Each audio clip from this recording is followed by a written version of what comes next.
Hi friends, வீரா சீரியலில் நாளைக்கான எபிசோடில் என்ன நடக்க போகுதுன்னா, வள்ளி மாறன் கிட்ட இந்த மல்லிகைப்பூவையும் அல்வாவையும் கொண்டு போய் வீரா கிட்ட கொடுன்னு சொல்ல, அவள் யாதுன்னு கேட்பாளே, நான் என்ன சொல்கிறதுக்குன்னு மாறன் கேட்குறாரு.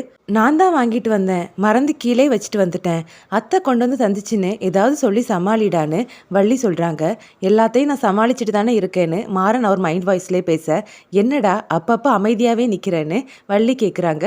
ஒன்றும் இல்லை, நான் உள்ளே போகிறேன், நீ பேசாமல் போய் பட அத்தைன்னு சொல்லிட்டு மாறன் உள்ளே போகிறாரு. வீரா மாறன் கையில் இருக்கக்கூடிய மல்லிகைப்பூ அல்வாவையும் பார்க்குறாங்க. என்னது இதுன்னு கேட்க, இது அத்தை தான் வாங்கிட்டு வந்துச்சுது, எனக்கும் இதுக்கும் எந்த சம்மந்தமும் கிடையாது, இதில் நான் தான் உனக்கு வாங்கி தந்தேன்னு வேற உங்ககிட்ட சொல்லணும்னு அத்தை சொல்லி வேற விட்டுச்சுதுன்னு மாறன் சொல்கிறாரு.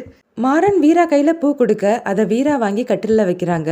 அங்கே வைக்கிறதுக்காகவா நான் பூ தந்தேன், இதை நீ தலையில் வச்சுட்டு படு, காலையில் எழுந்து போகும்போது பூ கசங்கி இருந்தாதான் அத்தை உன்னை சும்மா விடுவாங்க, இல்லைனா உன்னை 1000 கேள்வி கேட்பாங்கன்னு சொல்கிறாரு. அதெல்லாம் நான் பார்த்துப்பேன், நீ ஒன்றும் கவலைப்பட வேண்டான்னு வீரா சொல்ல, சரி அப்புறம் உன்னோட இஷ்டம்னு சொல்லிட்டு மாறன் அந்த அல்வாவை பிரிக்கிறாரு. நல்ல சூடான அல்வான்னு சொல்லிட்டு மாறன் கட்டிலில் உட்கார வீரா முறைக்கிறாங்க. கவலைப்படாத, கொஞ்ச நேரம்தான், சாப்பிட்டு முடிச்சதுக்கப்புறம் கீழே போய் படுத்துக்குவேன்னு மாறன் சொல்லிட்டே சாப்பிட்றாரு. வீரா மாறன் சாப்பிட்றதே பார்க்குறாங்க. வேணுமா உனக்குன்னு மாறன் கேட்க, அதெல்லாம் வேண்டான்னு வீரா சொல்கிறாங்க. நல்ல வேலை, எங்கே வேணும்னு சொல்லிடுவியோன்னு பயந்துட்டேன், அல்வாவெல்லாம் நான் யாருக்குமே ஷேர் பண்ண மாட்டேன், சோலோவாக சாப்பிடுவேன்னு சொல்லி மாறன் ரசித்து சாப்பிட்டுட்டு இருக்காரு. அப்புறமா ஏதோ குறையுதேன்னு சொல்லி மல்லிகைப்பூவை எடுக்கிறாரு. அந்த மல்லிகைப்பூவை 2ஆக கட் பண்ணி ஒரு துண்டை எடுத்து அவர் கையில் சுற்றிக்கிறாரு.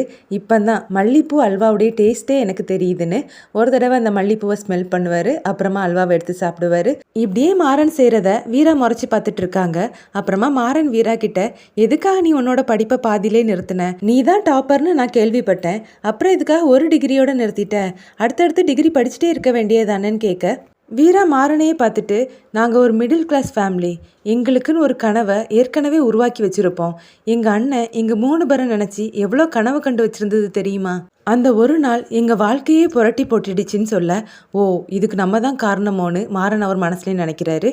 எதுவுமே தெரியாதது மாதிரி நீ என்கிட்டே கேட்குறலன்னு வீரா கேட்க, சரி நான் உங்கள் அண்ணனை சாகடிச்சிட்டேன்னு சொல்கிறீங்களே, அந்த அண்ணனோட ஆசை என்னது, நீ நல்லா படித்து பெரிய ஆளாகணும் தானே, அவரோட ஆசையை நீ நிறைவேற்றி வை, அவரோட ஆத்மா சந்தோஷப்படும், செலவை பற்றியெல்லாம் நீ யோசிக்காத, நீ என்ன படிக்கணும் எங்கே படிக்கணுங்கிறத மட்டும் யோசி, மற்றது எல்லாத்தையும் நான் பார்த்துப்பேன், இனிமேல் நீ துணி கடைக்கு கூட வர வேண்டாம், உன் படிப்பை பாருன்னு மாறன் சொல்ல வீராவும் யோசிக்கிறாங்க. நான் சொல்கிறத சொல்லிட்டேன், அப்புறம் உன்னோட இஷ்டம்னு சொல்லிட்டு மாறன் பாய் விரிக்கிறாரு. அந்த பாயில் அவர் கையில் கட்டியிருந்த பூவை எடுத்து பிச்சு பிச்சு போடுறாரு. நீ என்ன பண்ணுறன்னு வீரா கேட்க, ரொம்ப நாளாக பூ போட்டு படுக்கணும்னு எனக்கு ஆசை, ஆனால் பூ தான் கொஞ்சம் கம்மியாக இருக்குது, பரவாயில்ல நான் அட்ஜஸ்ட் பண்ணிக்கிறேன்னு சொல்லிட்டு அந்த பாயில் படுக்கிறாரு. ஆஹா எவ்வளோ வாசனையாக இருக்குதுன்னு சொல்லிட்டு மாறன் தூங்க வீராவும் படுத்து தூங்குறாங்க. காலையில் வீரா எழுந்து மிச்சம் இருந்த காஞ்சி போன பூவை எடுத்து பெட்டில் பிச்சு பிச்சு போடுறாங்க. இதை பார்த்த மாறன், என்னடி செய்கிறேன்னு கேட்க, நீ என்ன செஞ்சியோ அதை தான் நான் இப்போ செய்கிறேன், இதுக்கு வேற எந்த அர்த்தமும் கிடையாதுன்னு சொல்லிட்டு வீரா வெளியே வரும்போது கண்மணி நிற்கிறாங்க. கண்மணியை பார்த்ததும் வீரா வேணும்னே வெக்கப்படுறாங்க. இந்த மாறன் ரொம்ப மோசம்பா, இப்படியா பண்ணுறதுன்னு சொல்லிட்டு வெக்கப்பட்டுட்டே சிரிச்சுட்டே போகிறாங்க. இதை பார்த்த கண்மணி என்ன நடந்திருக்கும்னு யோசிக்க, அடுத்ததான் மாறன் வாடி போன பூவை எடுத்து அவரோட கையில் கட்டிக்கிட்டு எனக்கு ஒரு மகன் பிறப்பான்னு பாடிக்கிட்டே வர, வெளியே கண்மணி நிற்கிறத பார்த்ததும், ஐயோ அண்ணி, குட் மார்னிங் அண்ணின்னு சொல்லிட்டு வெக்கப்பட்டுட்டே அவரும் போகிறாரு.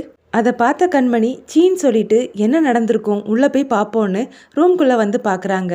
அங்கே பெட்டு முழுக்க பூ கிடக்கிறத பார்த்து, ஒருவேளை அவங்க சொல்கிறது மாதிரி 2 பேரும் சந்தோஷமாக தான் இருக்காங்களோ, வீரா ஏன்டி இப்படி பண்ணன்னு நினைக்கிறாங்க. இவங்களை இப்படி விடக்கூடாது, ஏதாவது பண்ணி பிரிக்கணுமேனு மனசுக்குள்ளே நினைக்கிறாங்க. அடுத்த சீனில் கண்மணி வடிவும் பேசுகிறத காட்டுறாங்க. வடிவு கண்மணி கிட்ட என்னடி நடந்ததுன்னு கேட்க, போங்கத்த, நீங்கள் சொல்கிறத கேட்டு நான் அங்கே போய் அவமானப்பட்டது தான் மிச்சம், 2 பேரும் எப்படி கொஞ்சம் குழாவுறாங்க, என்னை பார்த்து வேணும்னே வெறுப்பேற்றுறாங்க, நீங்கள் சொல்லி நான் அந்த விருந்துக்கு போயிருக்கவே கூடாதுன்னு கண்மணி சொல்ல, என்னடி சொல்கிற, அப்படியா நடந்துச்சுது, அப்போ ஏதாவது செஞ்சு அவங்க 2 பேரையும் பிரிக்கணுமேனு வடிவு சொல்கிறாங்க. அத்தை, அதுக்காக என்ன வேணாலும் செய்யலாம், ஆனால் அதனால் என் தங்கச்சிக்கு எந்த ஒரு பாதிப்பும் வந்துடக்கூடாதுன்னு கண்மணி சொல்கிறாங்க. புரியுதுடி, முள்ளில் விழுந்த சேலையை பட்டும் படாமல் தான் எடுக்கணும். ஆமாம், உன் மாமனாருக்கு ஜோசியத்துக்கு மேலே நம்பிக்கை இருக்கான்னு கேட்க, அதிலலாம் அவருக்கு நம்பிக்கை இல்லை அத்தைன்னு கண்மணி சொல்கிறாங்க. நம்பிக்கை இல்லைனாலும் நம்ம நம்பிக்கையை வர வைக்கணும்டி, நான் ஒரு ஐடியா சொல்கிறேன் கேளுன்னு கண்மணிக்கு ஒரு ஐடியாவை சொல்கிறாங்க. நல்லா தான் இருக்குது அத்தை, ஆனால் இது ஒர்க் அவுட் ஆகுமான்னு கண்மணி கேட்குறாங்க. நடக்குமா நடக்காதாங்கிறதெல்லாம் ரெண்டாவது விஷயம். ஆனால் இதை நடத்துறதுக்கான வழியை நம்ம தான் உருவாக்கணும்னு வடிவு சொல்ல, சரி அத்தன்னு கண்மணியும் சொல்கிறாங்க. அடுத்த சீனில் மாறன் மட்டும் கடைக்கு தனியாக வர்றாரு. அப்போ கடையில் ஒர்க் பண்ணக்கூடிய ஸ்டாஃப் எல்லாருமே என்ன அண்ணன் மட்டும் வராரு, அண்ணியை காணுமேன்னு சொல்லி பார்க்குறாங்க. என்னடா தேடுறீங்கன்னு மாறன் கேட்க, இல்லை உங்கள் கூட தானே எப்போவுமே அண்ணி வருவாங்க, இன்னைக்கு காணுமே, ஏதாவது சண்டையா அண்ணன்னு கேட்குறாங்க.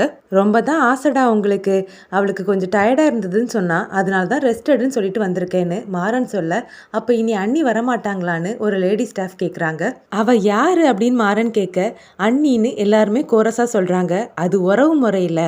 ஆனால் அந்த கடையில் அவள் யாருன்னு மாறன் மறுபடியும் கேட்க, அண்ணி தானே சின்ன முதலாளி அம்மான்னு எல்லா ஸ்டாஃப்மே சொல்ல, அப்படி சொல்லுங்க, அந்த முதலாளி அம்மா இங்கே வந்து வேலை பார்க்குறது நல்லாவா இருக்குது, இனிமேல் அவங்க வீட்டில் இருந்தே எல்லா வேலையும் பார்த்துப்பாங்கன்னு மாறன் சொல்கிறாரு. நாங்கள் அண்ணியை ரொம்ப மிஸ் பண்ணுவான்னேன்னு அந்த லேடி ஸ்டாஃப்ஸ் எல்லாம் சொல்ல, நான் அவளை நினச்சி எவ்வளோ கனவு கண்டு வச்சுருக்கேன், அவள் எவ்வளோ பெரிய ஆள் தெரியுமா, நீங்கள் என்னன்னா அவளை இந்த கடைக்கு கொண்டு வந்து இங்கேயும் அங்கேயும் சுத்த விடுறதுக்கே யோசிக்கிறீங்க, போங்கடா போய் வேறு வேலையை பாருங்கடான்னு சொல்லிட்டு மாறன் உள்ளே போகிறாரு. அப்போ ஒரு லேடி ஸ்டாஃப் இனிமேல் அண்ணி வரமாட்டாங்களான்னு இன்னொரு ஸ்டாஃப் கிட்ட கேட்க, அண்ணனுக்கும் அன்னிக்கும் ஏதோ பிரச்சனை, அதை சமாளிக்கிறதுக்கு தான் அண்ணன் இப்படி போய் சொல்லிட்டு போகிறாருன்னு அவங்களுக்குள்ளே பேசி சிரிக்கிறாங்க. என்னடா சிரிப்பாங்க, போங்கடா அங்கன்னு மாறன் சத்தம் போட சரின்னு சொல்லிட்டு எல்லாருமே அவங்க வேலையை பார்க்க போறாங்க. வீரா கடைக்கு போறதுக்காக கிளம்பி வராங்க. அதை கண்மணியும் வடிவும் பார்க்குறாங்க. வடிவு கண்மணி கிட்ட, என்னடி ஜோடி புறால ஒரு புறா மட்டும் தனியா வருது, அவங்களுக்குள்ள எதுவும் பிரச்சனையான்னு விசாரின்னு சொல்றாங்க. கண்மணியும் வீரா கிட்ட, என்ன வீரா உன் புருஷரை எங்கன்னு விசாரிக்க, உனக்கு தான் அவரை கண்டாலே பிடிக்காதே, இப்போ என்ன அவரை பற்றி விசாரிக்கிறேன்னு வீரா கேட்குறாங்க. இல்லை, எப்போவுமே ஜோடி புறா மாதிரி ஒட்டிக்கிட்டே போவீங்க ஒட்டிக்கிட்டே வருவீங்க, இன்னைக்கு ஒரு ஆளை காணுமே அதான் கேட்குறேன்னு கண்மணி சொல்ல, வீரா கண்மணியை சிரிச்சுக்கிட்டே பார்க்குறாங்க. இங்கே பாரு வீரா, அவன் எப்படி கடைக்கு போகும்போது இப்போ கலத்தி விட்டுருக்கானோ, இதே மாதிரி அவன் காரியம் முடிஞ்சதுக்கப்புறமா உன்னையும் கலத்தி விட தான் போகிறான்னு கண்மணி சொல்ல, எதுக்காக கண்மணி அவசரப்படுற, நேற்று நைட்டு நாங்கள் தூங்குறதுக்கு கொஞ்சம் நேரம் ஆயிடுச்சின்னு சொல்ல, வடிவும் கண்மணியும் ஒருத்தருக்கு ஒருத்தர் பார்க்குறாங்க. அத்தை உங்களுக்கு புரியும் தானேன்னு வீரா சொல்கிறாங்க. வடிவு எதுவும் சொல்ல முடியாமல் அமைதியாக நிற்க, அதனால தான் நான் போகிறதுக்கு லேட் ஆயிடுச்சுது, கவலைப்படாத கண்மணி, சாயந்தரம் வரும்போது நானும் அவரும் நல்ல ஜோடியாக தான் வருவோன்னு சொல்லிட்டு வீரா அங்கேருந்து கிளம்புறாங்க. என்ன கண்மணி இது, இவ பேசுறதெல்லாம் பார்த்தா உண்மையாக லவ் பண்ணி கல்யாணம் பண்ணவங்க கூட இந்த மாதிரி இருக்க மாட்டாங்க, இவ நம்மளை வெறுப்பேற்றுறதுக்காக இப்படி சொல்கிறாளா, இல்லை உண்மையாகவே இவங்க சந்தோஷமாக இருக்காங்களான்னு நம்ம சீக்கிரமாகவே கண்டுபிடிக்கணும்னு சொல்ல கண்மணியும் யோசிக்கிறாங்க. இதோட இன்னைக்கான எபிசோட் முடியுது.